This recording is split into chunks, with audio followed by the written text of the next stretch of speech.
സന്ധ്യയ്ക്ക് പള്ളിയിൽ കുരിശുമണി കൊട്ടിയാൽ പിന്നെ മുട്ടുകുത്തി കുരിശ് വരയ്ക്കണം. അമ്മയ്ക്കത് നിർബന്ധമാണ്. സന്ധ്യാപ്രാർത്ഥനയ്ക്ക് ശേഷം അത്താഴം. അതാണ് വീട്ടിലെ പതിവ്.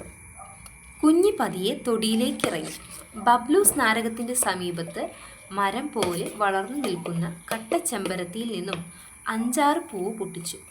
സംഗതി ചെമ്പരത്തിയാണെങ്കിലും ഒരു റോസാപ്പൂവിൻ്റെ ചന്തമുണ്ട്. നിറയെ കരിമ്പച്ച ഇലകൾ. അവയ്ക്കിടയിൽ അങ്ങിങ്ങായി നിറയെ ചുവന്നു തുടുത്തു നിൽക്കുന്നു. ഒരുപാട് പൂക്കളുണ്ട്. അവിടെ നിന്ന് കുറച്ചു മാറി കൈതത്തോടിനരികിൽ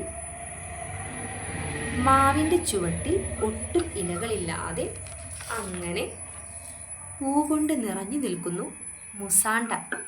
ഇളം റോസും മഞ്ഞയും കലർന്ന നിറം.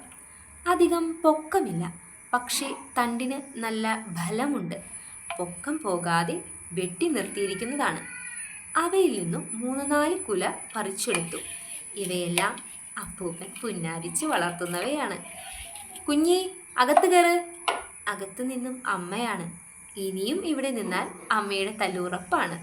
അവൾ തിടുക്കത്തിൽ പറിച്ച പൂക്കളുമായി അകത്തുപോയി. നല്ല ഭംഗിയിൽ രൂപത്തിന് കീഴെ കൊണ്ടുവച്ചു.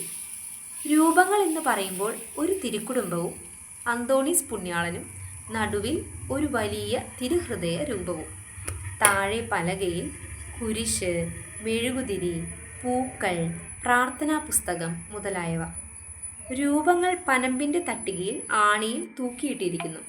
അതിന് താഴെ മരത്തിൻ്റെ നീളൻ പലക.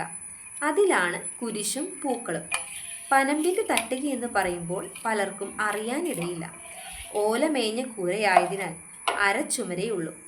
ബാക്കി മേൽക്കൂരയ്ക്ക് താഴെയുള്ള തട്ട് വരെ പനമ്പിൽ മുളയുടെ വാരികൾ വെച്ച് ഫ്രെയിം കണക്കെ ആക്കി എല്ലായിടവും അടച്ചുറപ്പുള്ളതാക്കിയിരിക്കുന്നു.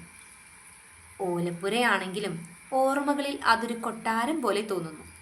ഓരോ സ്ഥലങ്ങളും നൽകുന്ന ഓർമ്മകളാണ് അവ കുടിലോ കൊട്ടാരമോ എന്ന് നിശ്ചയിക്കുന്നത്. നടലകം വളരെ വിശാലമാണ്. 2 ചെറിയ കിടപ്പുമുറികൾ, പിന്നെ ചെറുതല്ലാത്ത ഒരു അടുക്കള. ഇതാണ് ആ കൂര. അടുക്കളപ്പുറത്ത് അമ്മി അരയ്ക്കാൻ പാകത്തിന് ചെറിയ ഒരിടം, പിന്നെ 2 പടികൾ.